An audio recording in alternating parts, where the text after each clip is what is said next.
Magandang araw mga kaibigan. Bigyan natin ng reaction, opinion itong breaking news ng ABS-CBN.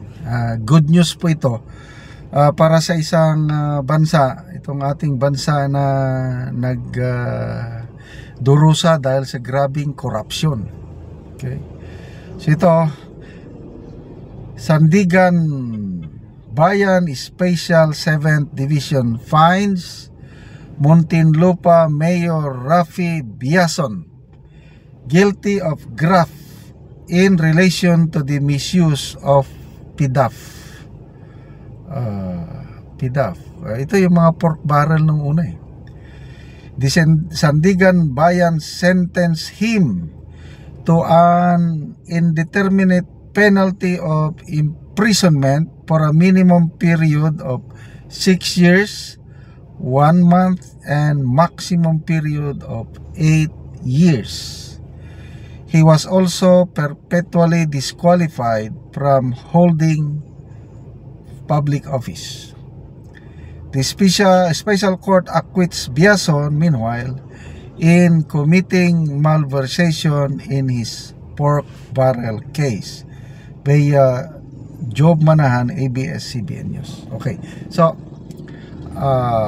kung PDAF ito, siguro ito noon pa, nung uso pa ng PDAF, kasi declared unconstitutional na ng Supreme Court yung PDAF.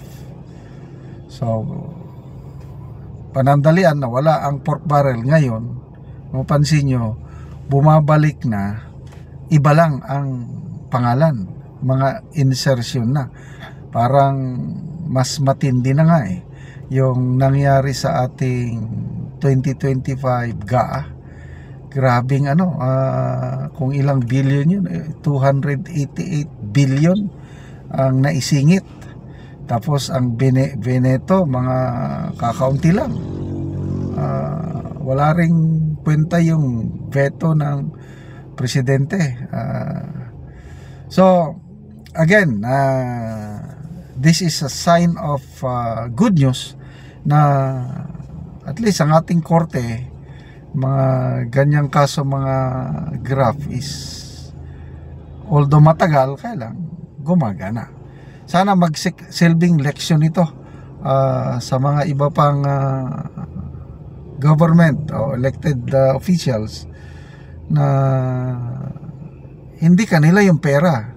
Okay, magbasa lang tayo sa mga comments ha. Alain Siskar, sabi, wala pa yung kalaban noong eleksyon. Okay, so mayor pa rin siya ngayon kung walang kalaban. Gary Mopera, how about Jinggoy and Revilla? Acquitted na sila eh. Wala na tayong magagawa.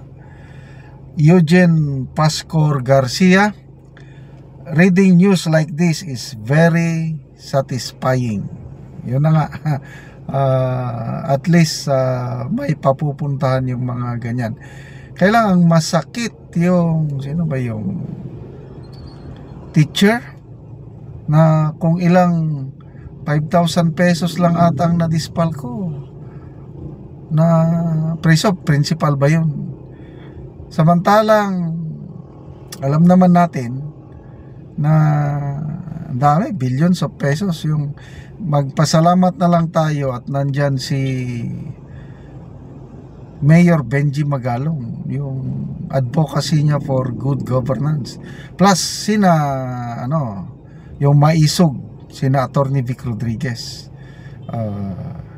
Wala na tayong balita tungkol sa yung GAA oral argument sa Supreme Court na postpone naman supposed to be May 19. Mamaya wala, postpone to an unknown date. So kailan kaya tatalakayin yung sinampang kaso sa GAA? Ilang percent na, 85% na ang na disburse, kalahati ng taon wala pa rin. Kaya I don't know, parang nawawala na ako ng pag-asa yung tungkol dyan sa GAA. Akala ko ang ganda na ng buwelo ng una eh. April 1, 2, and 3 oral arguments na. Parang yung PhilHealth, okay yun. Inintay na lang siguro na sinusulat ang desisyon. Most likely yung PhilHealth tingin ko ipababalik. Kaya lang ginigisa pa rin tayo sa sariling mantika kasi nagsalita na si Finance Secretary Recto na kung utusan sila itong executive department na ibalik, yes, ibalik. Kaya lang kasama sa isasama nila sa 2026 national budget. So ibig sabihin tayo pa rin ang magbabayad nun dahil parang nagasto na nila yung 60 billion. Na-disburse na eh. So yun na yung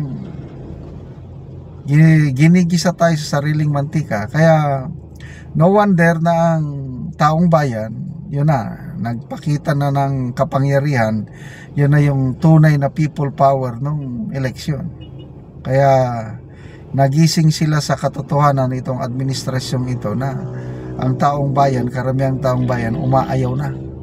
Biruin mo, yung pinagmamalaki ng Pangulo na 12-0, ang nangyari, 5 lang ang lumusot sa kanila, na ang lumusot, mga mga batikang pangalan na kahit hindi sumama sa alyansa, mananalo pa rin. Yan, Lacson, Lapid,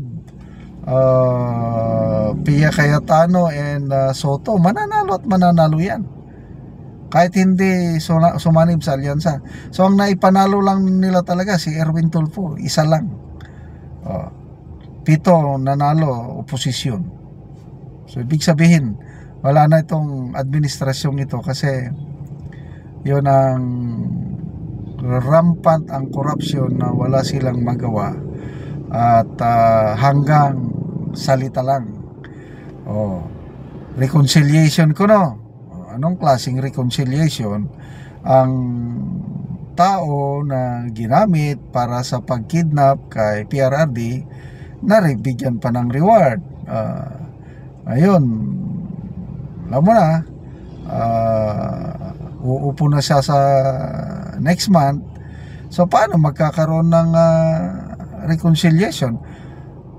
Ang Duterte family, ang mga supporters ng Duterte, lalong masasaktan kasi nabigyan ng reward yung tao na umaresto sa ating minamahal nga Tatay Digong. So again, congratulations dito sa Sandigan Bayan for this conviction na magbayad sila. May pupuntahan sila at sana marami pang ganitong desisyon ng ating Sandigan Bayan. Okay, salamat mga kaibigan sa inyong pagsubaybay sa ating channel. Nakakatulong kayo ng malaki sa tribong Talandig ng Bukidnon dahil ang sweldo po natin sa channel na ito is pantulong sa tribo. Namimigay tayo ng libreng yero at pako para magkaroon sila ng mas maayos na tirahan. Panoorin nyo ang video na ito. Nakabalay na ko. Mana ni ang gitukod ni Angkol nga iyang balay.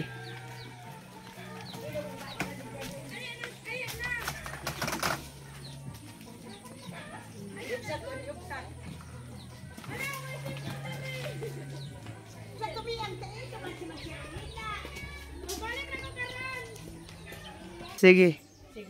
Okay, no, salamat kayo makabalay. Salamat kayo makabalay na gid kog bag-o nga kuan. Gitukod. Bag-o nga sin. Dili na gid makaluon kay naa na gid ko ugalingon. Oo. Galuon nang dai kaya. Oh, tanong mo kay daman laga at tulog kay man tagpumunta ka nakon iya. So karon makabalay na gid ka Oh, makabalay na gyud kay naa na. Nakaatop na. Nakaabot ra gyud. Ang giulatan. Panalangin. Unang-una salamat sa nagatag og panalangin og sa nag-sponsor sa gipanghatag nga sin. Dagang salamat. Inaot nga magparayon ni nga inabang kay dagan pang sama sa mua nga nanginanglan og tabang nga makabalay og bago pod nga kuan atop. Oo. Pila na day ka tuig yang nga nagluon ra ka ilang anti nga wala kay balay? 2 years ko nagloon sa kung ugangan. Ay, duha na ka tuig. Oh. So karon pagid ka makabalay og bago. Oh, karon pa gyud. So, salamat kayo ya. kayo. Oh, sige, salamat. God bless.